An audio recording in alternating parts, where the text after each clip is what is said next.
Duterte! Hindi ako galit ngayon. Gusto ko lang magpaliwanag sa mga sinasabi mo. Unang-una, pastor ka ba talaga o hindi? Kasi sa palagay ko hindi eh. No? Pastor ka lang sa papel, may lisensya ka bilang pastor. Pero pag-uugali mo, hindi pastor. At hindi lisensya ang pagiging pastor para manira ng isang tao. Alam mo naman nga karapatan niya yun nga hindi pumunta dahil may abogado niya nga eh. Alam mo yun. Huwag mong paikutin ang taong bayan para paniwalaan ang sinasabi mo. Kagaya rin yan na hindi natin mapipilit si Pangulong Bongbong Marcos nga magpa-hair follicle test dahil karapatan niya yon, presidente siya.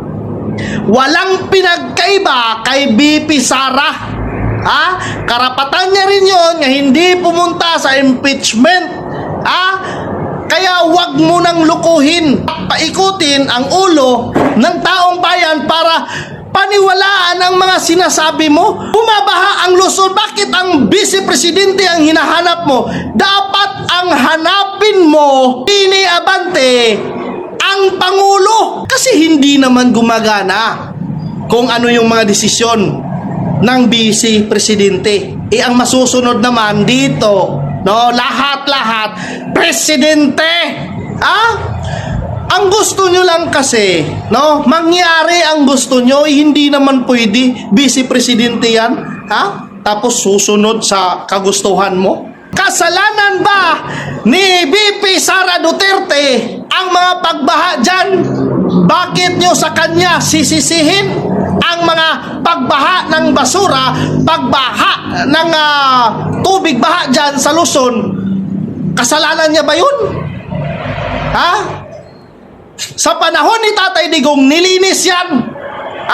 Ngayon, sa panahon ni Pangulong Bongbong Marcos, bumaha na naman ang basura. Siya yung hanapin mo, wag yung vice presidente. Tapos sabihin mo, galit na ang Panginoong Diyos. Galit ang Panginoong Diyos sa mga taong nagtatakip sa korupsyon. Dahil yun ang dahilan ng mga pagbaha ng basura. No? Galit ang Panginoong Diyos sa mga taong mapagpanggap. Dahil yung iba dyan, puro pagpapanggap lamang. Tamaan ang matamaan, huwag magalit, kundi magbago na kayo. Puro kayo Sara, puro kayo Duterte, puro Sara, puro kayo Duterte. Sa 2028, Sara Duterte. Diyan kayo natatakot. Kasi kapag nanalo si BP Sara Duterte bilang presidente ng Republika ng Pilipinas, lahat ng pagpanggap, lahat ng mga buhaya sa Kongreso at saan man, lahat ng mga kurakot, lahat magnanakaw, mga adik, mga ngagba, makukulong yan.